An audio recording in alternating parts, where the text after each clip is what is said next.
because we are not able to just rest and relax in a serene space of completion, then we also are not able to provide our complete listening either to ourselves or to others because of this internal disturbance of incompletions and very strong thoughts that we cannot easily unclutch from. So the more we manifest this power playing with our body weight, we also gain the ability to unclutch from these thoughts, to center ourselves back in a space of completion, and thus also providing our authentic and complete listening. And then we will see that the same power will also express towards the other person. We will be able to just shift the other person's inner space and causing the other person to change their own thinking and do what we want. All right. So congratulations for all of you who were able to manifest this power and reduce the weight of the object. That's wonderful. And if you have not yet been able to, no worries. We will continue to guide you so that you can also experience that as well. And as you know, just even practicing and playing with these powers, every time we do that, we are experiencing this personal time with Swamiji inside us. And even just playing with these powers helps us to overcome the self-doubt, hatred, and denial, and intensify our space of completions. So don't feel disappointed if you're not manifested yet. It's not a problem. We'll be having a few more rounds in which you will have the opportunity to succeed as well. So now with this, congratulations, and let's move on with our next sessions in the science of communication. And we are going to be learning another dimension of communication, which is related to the identity that we have and the ego. Yes. So in this session we are going to learn about sincerity versus seriousness, and also you can use this science, when you're doing the power manifestation, be playful with the Paramashiva rather than being very serious that I have to manifest, and putting so much of pressure inside that let me chant more strongly in, just to manifest. So rather shifting that to being very playful with the Paramashiva, you will see that the power manifestation will start happening. We also encourage all of you to start sharing your experiences of power manifestation. Understand, it will help all other participants. It will encourage all of them to manifest more and more power. When people see others manifesting, they get encouraged to do more and more power manifestation. So okay, so with this, let us learn the science of sincerity versus seriousness and use that science for it is going to improve your effective communication, your communications, and also use this science to manifest power. You will see that you will start getting breakthrough while you are manifesting power also. So getting into seriousness versus sincerity, we all have certain understanding about what seriousness is and some amount of sincerity. We do interchangeably use this word in various situations. We ask people, okay, be serious while you're doing this work, or sometimes we say be more sincere. So we all have certain understanding, and now we are going to understand the context, which will give us clarity that what seriousness is. You will be able to understand when you are becoming serious, and whenever you are becoming serious, you need to switch yourself from seriousness to sincerity, as how Swamiji has been defining it. So let's start with a small story. And this story very beautifully gives us an understanding about how we take things serious, giving undue importance to things in our life, whereas we can take those things very playfully and be very light with the life. So the story starts with two boys were building the sand castles on the beach. They suddenly had a quarrel, and one of the boy got angry and he kicked the sand castles. The other boy went and complained to the king about his serious problem. Okay, and the king began to laugh at him for getting so upset over silly sand castles. Okay, but the king advisor, he was a Jain monk, an enlightened master who was guiding the king. He also started laughing at the king because I'm sure that he understood the the context, and he wanted to give some deeper understanding to the king, and for sure he did that play. So he asked the king, when you can fight battles and lose sleep over stone castles, why do you laugh at these boys for fighting over the sand castles? You know, so many things, as many things that we feel as too important, or too much importance that we give, may not be that important for the life. And that is what the king, the Zen master, is trying to teach the king itself, that at a young age you may have something else important, sand castles. When you grow up, you feel that is so silly things, and you should not fight and take it so seriously. But at his age, he's fighting for something else. So more and more we grow and mature in our life, we start seeing things that, how things are so silly, and we continue to fight over that and waste our life. So many things we give undue importance in our life, and we become too serious and waste our life in that. But rather, if we become more light, we could have a much better life. So Swami said that all our seriousness is just about sand castles. For the child at that young age, sand castles seems very precious, whereas at our age, stone castles seem precious. And we all can look in our life, for I can say that for almost all of us, there is no stone castles, but we do have something similar to that, which seems very important to us, very precious for us, and for all that we take it too seriously, go on fighting for all those things. So whether it is a sand castle or a stone castle, the seriousness behind is the same. So it is a seriousness which we need to attend to. So Swami said the object may be different, but the seriousness is the same. So do not laugh when the children fight over sand castles. And now we are going to get into this understanding that what exactly seriousness does to us, does to our consciousness, does to our life itself. So seriousness closes our mind to the openness and freedom of the life. It makes us dull and dead. It curbs our thinking and makes us stick to the familiar pattern that we know and we use all the time. And we do have habit, we know that there is one way of doing it, and we go on imposing the same thing on everyone else in every situation, that this is the way to do and this is the way it has to be done. So when we start getting serious, this is what our behavioral pattern will become. It at the same time, it kills our mind, it makes us dull and dead, it curbs our thinking also. So the next story. Yes. A lesson that we are going to be learning from a Zen monk. So in a Zen monastery, there was a competition one day among disciples over who had maintained the best garden. Okay, so one of the disciple, he was of a very serious nature, and naturally he took the competition quite seriously, and he always kept his garden very neat and very clean, well swept, absolutely perfect in every corner. All the grass was always of the same height, very precise, and all the bushes were neatly trimmed. And he was very sure that he would be getting the first prize.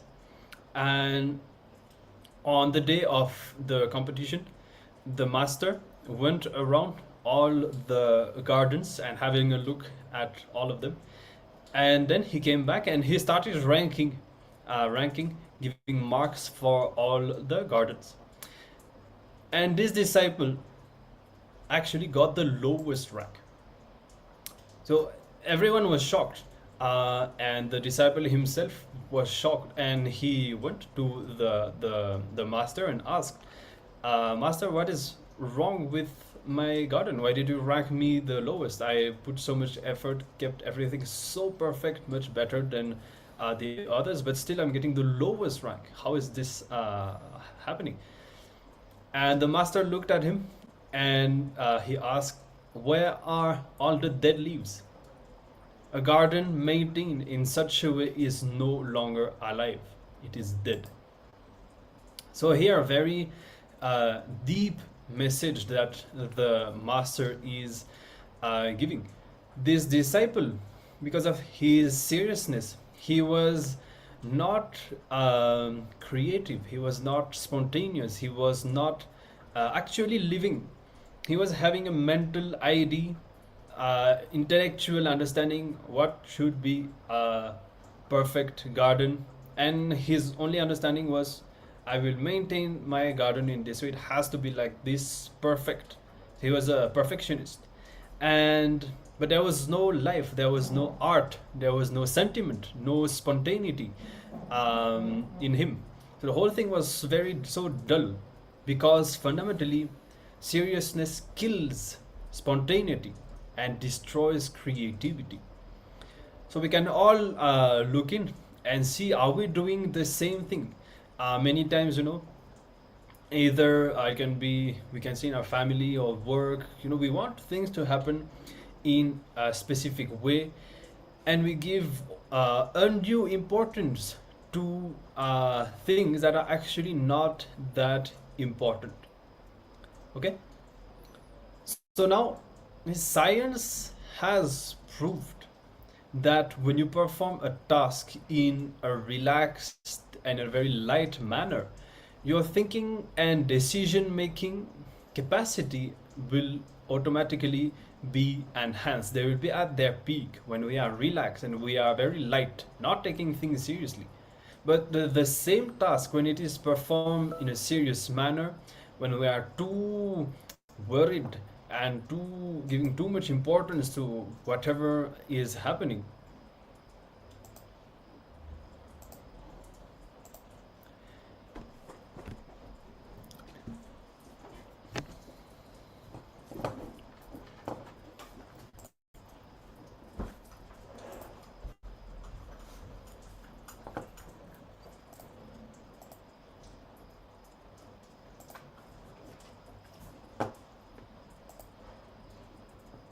yes, sorry for the technical glitch.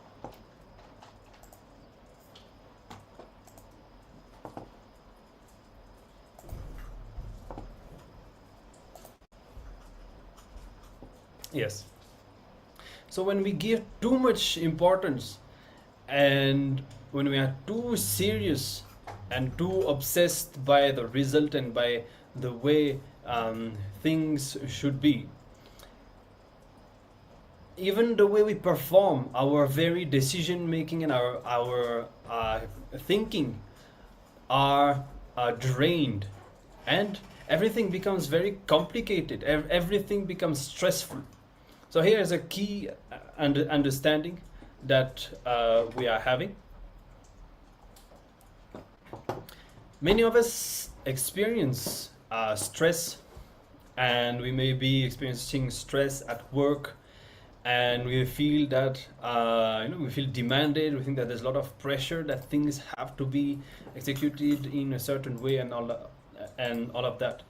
And many times we attribute this stress to the demands of the situation, but in reality it is not so. If you see, the best example that we can look upon is the Supreme Pontiff of Hinduism himself. How much more pressure can someone handle?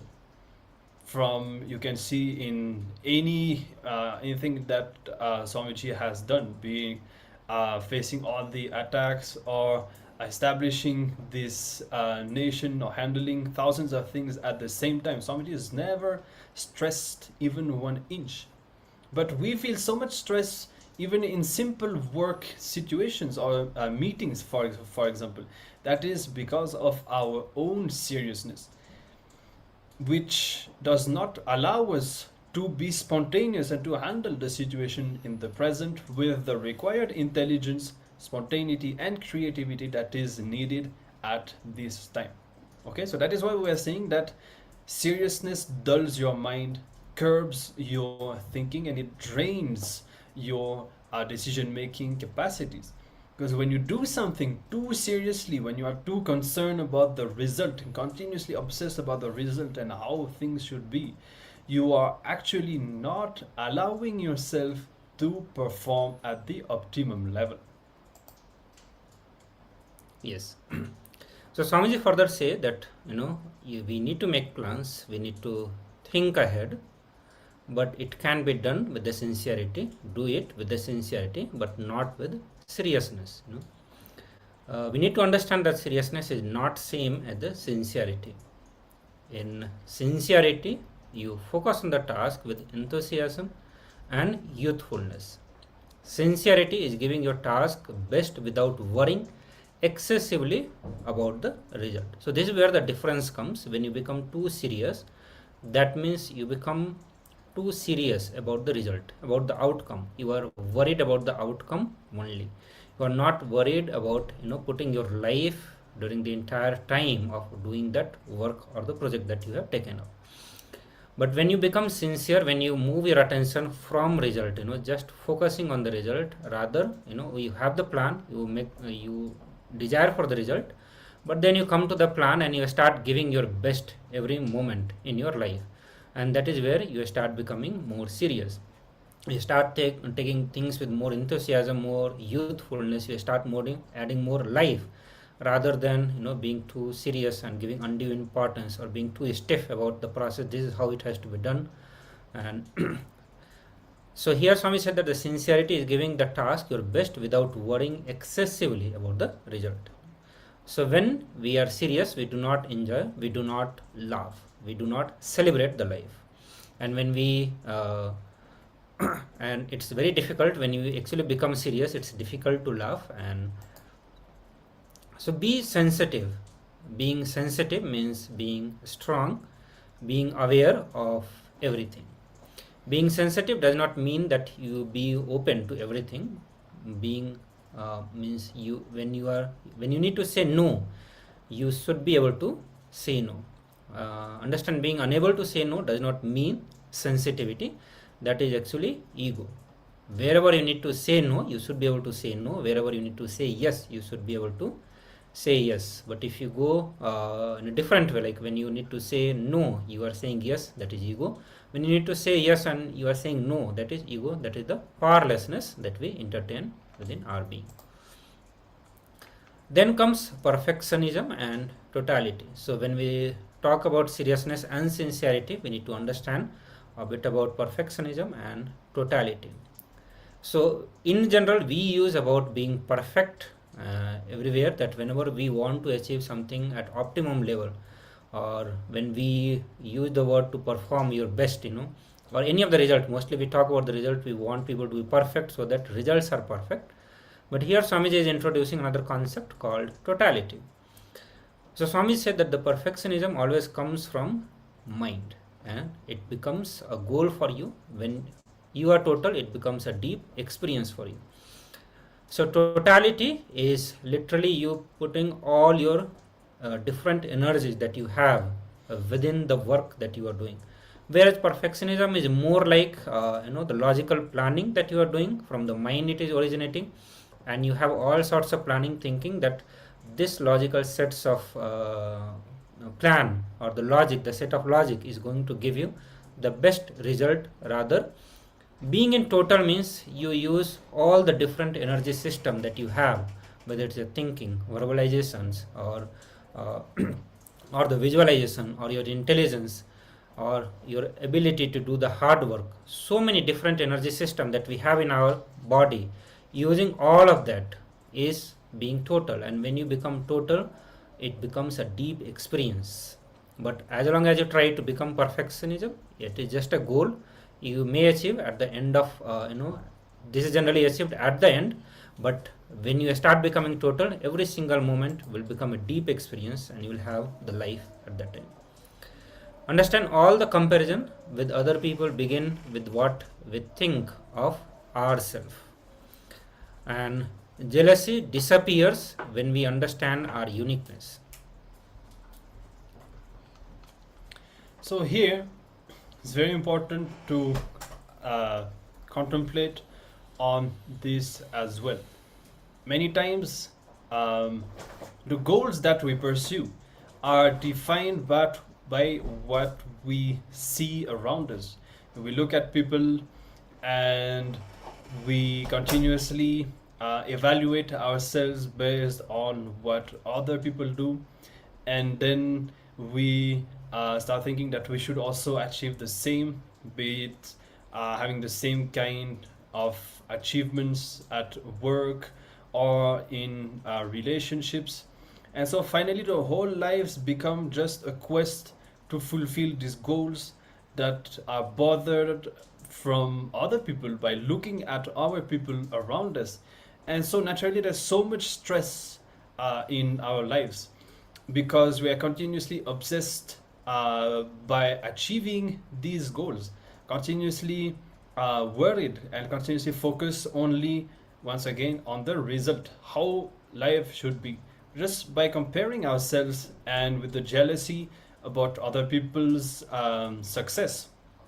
We define how our life should be, and we are not focused on our own center, on what is the right goal for us, what is the right path for us, and being 100% aligned and total to fulfill this path. All right, so this is the key difference, either being focused on how things should be and this expectation either of the result or this mental intellectual visualization of how things should be, while on the other hand when we are sincere and total, we are focused on how we are in the present. So we are not putting just our time or a little bit of energy that we have into what we are doing, but we are putting our life for it. All right, so sensitivity, as we have just mentioned, being sensitive means being strong and being aware of everything. And sensitivity is having the clarity about when to say yes and when to say no. And this the ability to be sensitive and to respond in the right way, from the right level, to all the demands and to all the interactions that we have with people, this ability is switched off when we are too serious. So this is the importance here of being sensitive. When we are sincere instead of being serious, we will also be able to be sensitive to the exact requirements of the situation. All right, so I hope that you are all clear about what we have gone through so far. If you have any doubts, please let us know. Otherwise, now let's continue with a video, a clip with the Supreme Pontiff of Hinduism, during which we will be learning more about sincerity and how sincerity is a catalyst for our transformation. So please come to the space of listening and let's listen.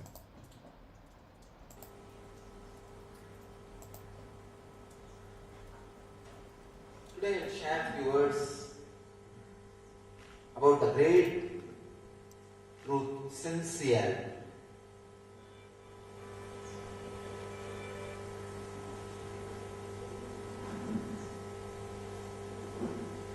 There are some constant happenings in the cosmos.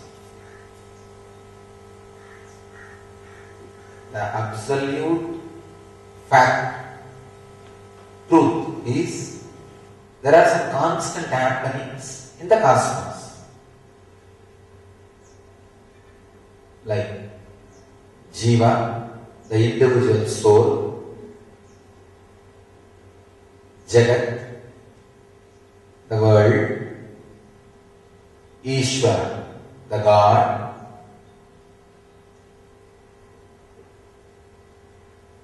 and human society, humanity, society. These four are happening, means exist, at least in our experience, as per our experience.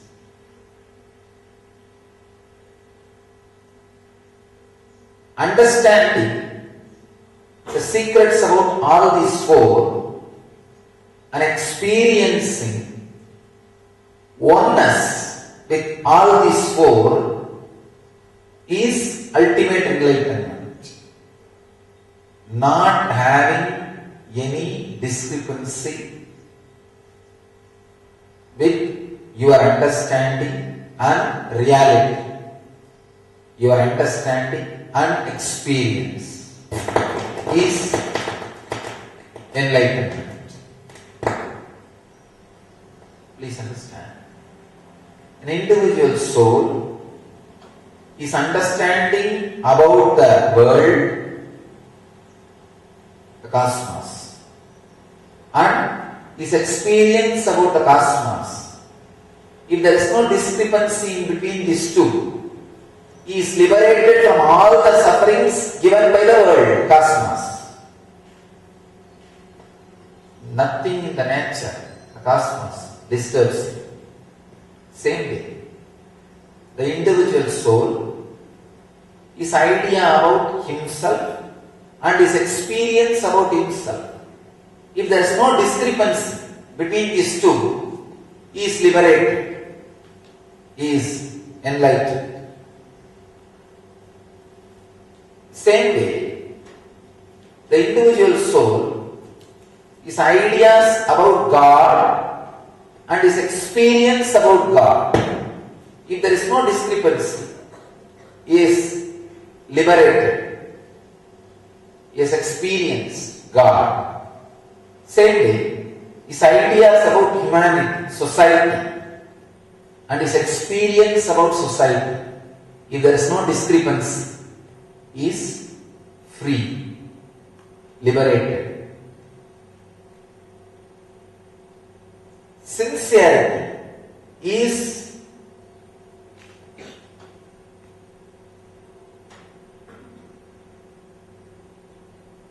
use the right word. The alchemy, chemicals. Sincerity is the medicine or agent. If you add the alchemy of discrepancy-free experience will happen between the individual soul and the world. Whatever discrepancy is there, just add sincerity to it. Means add sincerity to all your ideas about the world. Sit with yourself, pen down all the ideas you have about the world, and add sincerity to it. Means sincerely analyze. Are you having right ideas? Or are you just avoiding looking into the right ideas? Most of the time, we do not want to look into the right truth. Even about the world, any subject. We are just too tired. We are just too lazy. We think just because we can breathe, we have a right to live. No. Life has to be earned. Physical organs working, maybe just an accident happened in you. That does not mean you are living. First thing, look, sit and pen down all your ideas about the world, cosmos, and analyze. Are you sincerely having those understandings as part of your very strategic planning about your life? If you feel you are not, then at least be very clear, you don't know, you are ignorant about that part. When you make strategies about your life, all your ideas about cosmos is ignorance. Be very clear. Same way about God. If you feel, even if you have the idea that there is no God, sincerely, you are liberated. But if it is not sincere, even if you have the idea God exists, you are bound. Be very clear. It is sincerity that makes the liberation possible. That is the catalyst agent. the right word is catalyst agent for the alchemy of liberation. Sincerity is the catalyst agent for the alchemy of liberation to happen. Sit and pen down your ideas about yourself.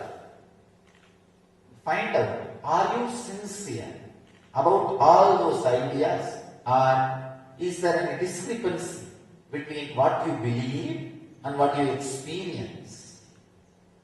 Come to terms with it. Same way about the humanity, society. Sit and pen down. Add sincerity to it. Are you really believing? Are you really meant to believe? Or acting as if you are believing? Flood sincerity into the all four zones. Your relationship with you. Jiva's relationship with Jiva means an individual soul's relationship with an individual soul. An individual soul's relationship with cosmos. The individual soul's relationship with God. Individual soul's relationship with world. Individual soul's relationship with humanity. All these four, flood sincerity with it. When you flood sincerity with it, the individual soul's relationship with cosmos becomes knowledge. The individual soul's relationship with God becomes devotion. The individual soul's relationship with humanity becomes seva.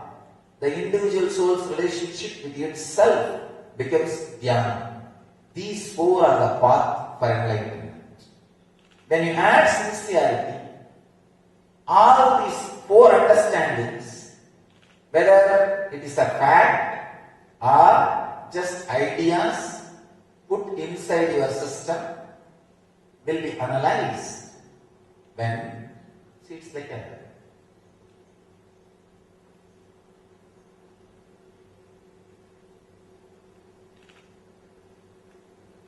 liquid water. Your understanding about world, God, yourself and society. It's like a liquid water. If you add the alchemy of sincerity, the catalyst agent, sincerity, when the alchemy happens, something happens, that water gets solidified. It becomes a strong ice on which you can walk. It becomes bridge. That bridge, the bridge between you and society is seva. The bridge between you and the cosmos is knowledge, life solution. The bridge between you and the God is devotion. The bridge between you and you is meditation. All these four are the paths for enlightenment, or enlightenment itself. When all these four are experienced in its purest form, it is enlightenment itself. Adding sincerity as a catalyst agent in all these four directions is called yoga. These are the 5 pillars of Vedic tradition and the sampradaya which I evolved. These 5 are the pillars of Nityananda Sampradaya. So all these 5 pillars stand on one base, one foundation, sincerity. Sincerity is not just life solution. It is not just catalyst agent to create devotion. It is not just a catalyst agent to create seva, attitude.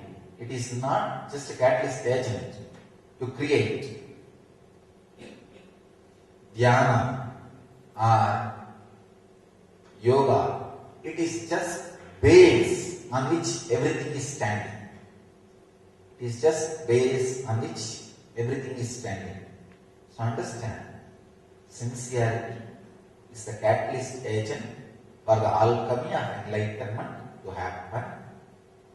It's an important truth. We need to look in. We need to understand.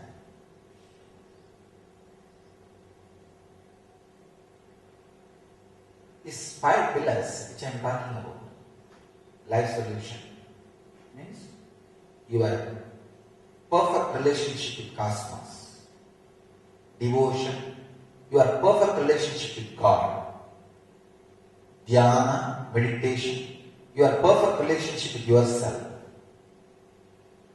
service, seva, your perfect relationship with society.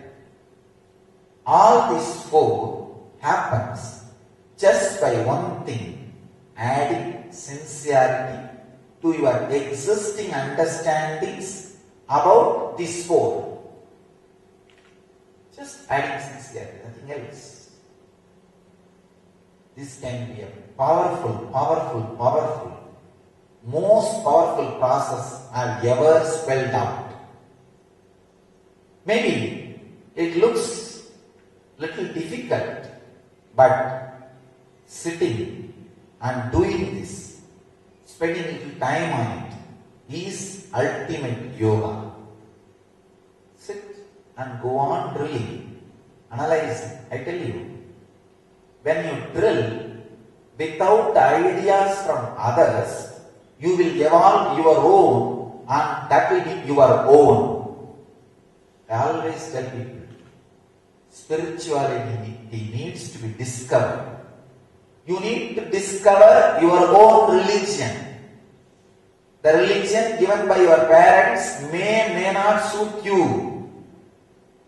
I really feel soon, very soon,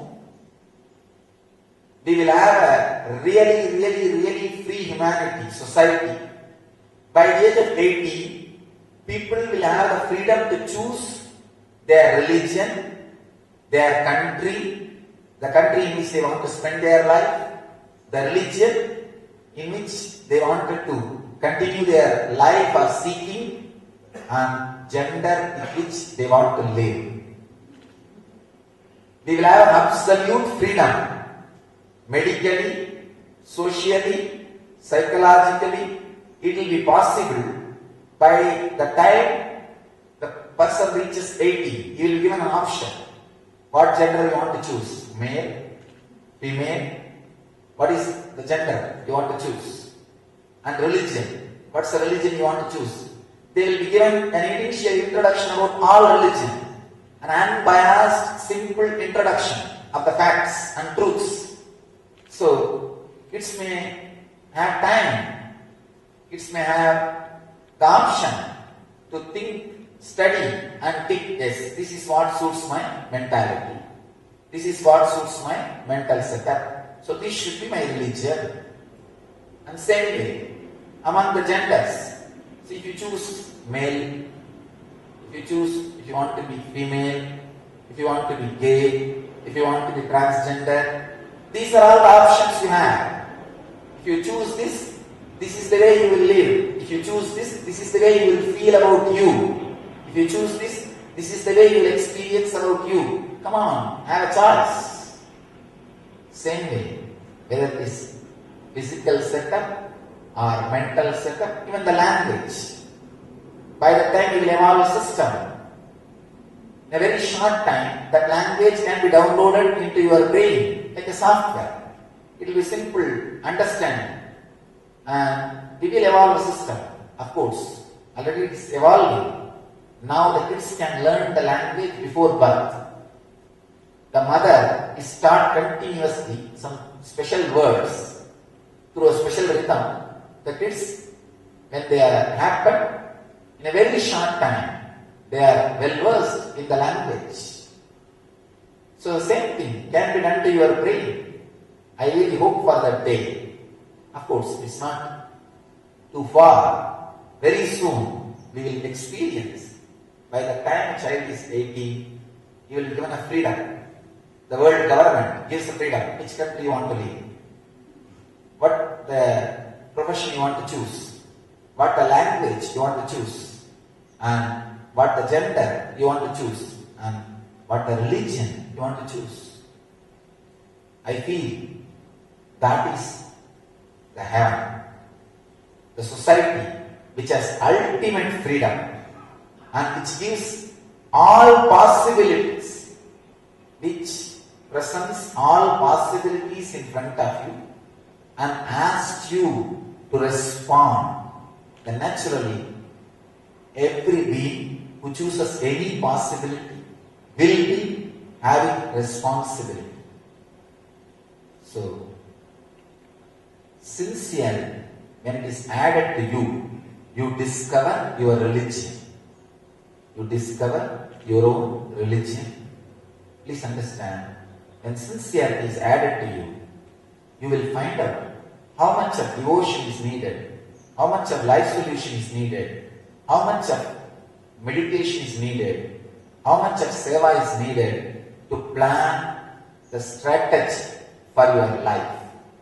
The absolute, free, enlightened life. You will have the right strategy on which you will build your life living enlightenment. So, I sincerely request all of you to add sincerity, the ultimate catalyst agent for living enlightenment, into your being and achieve and radiate. Live enlightenment. Let you all live, radiate, achieve, experience, express and radiate the eternal bliss, Nityananda. Thank you.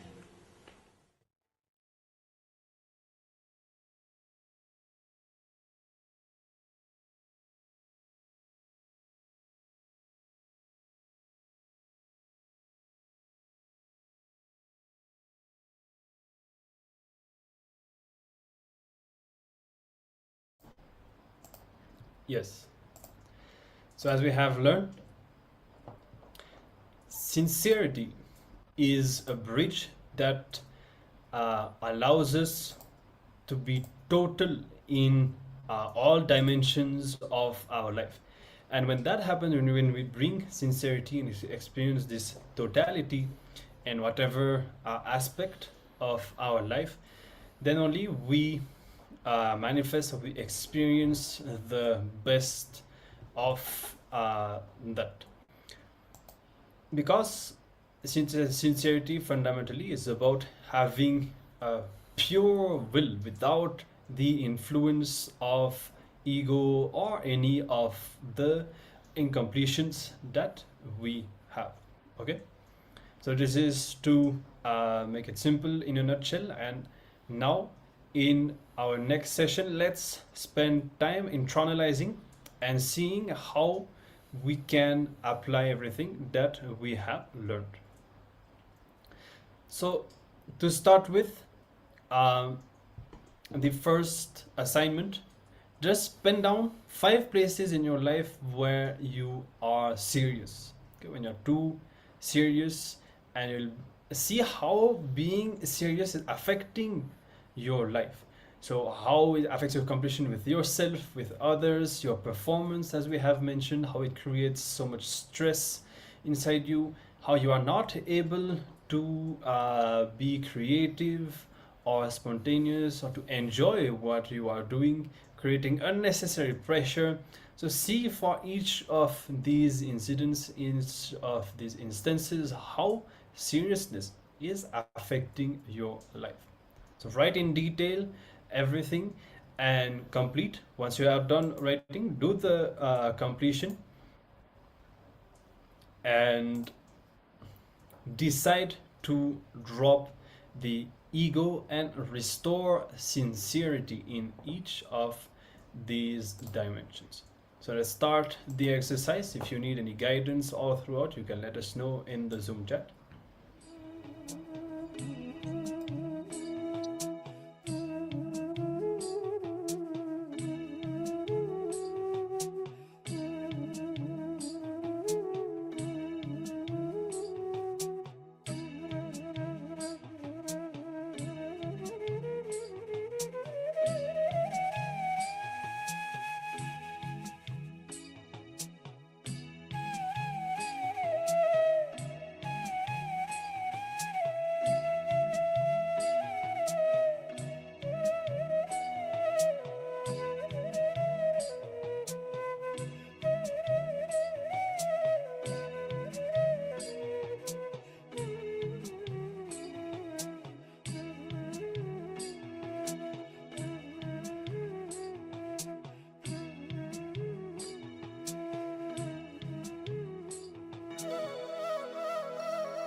Yes.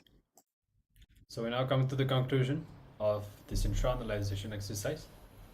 We hope that you are able to gain clarity on what seriousness is and how it affects and impacts our lives, and how sincerity instead allows us to infuse life into our time, not just spending time and energy on what we are doing, but infusing our life every moment into being total in what we are doing.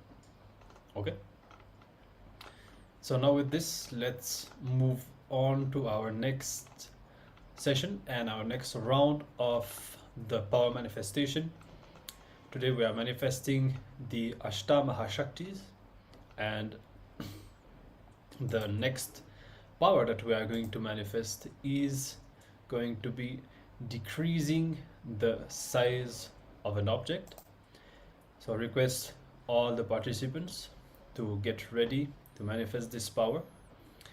Make sure that you have a small object with you that you are going to be manifesting this power with, and take an initial measurement of this object using a tape, or even if you don't have a tape, you can keep that object on a sheet of paper and you can draw the outlines of the object so that you will be able to measure whether the size of the object has changed.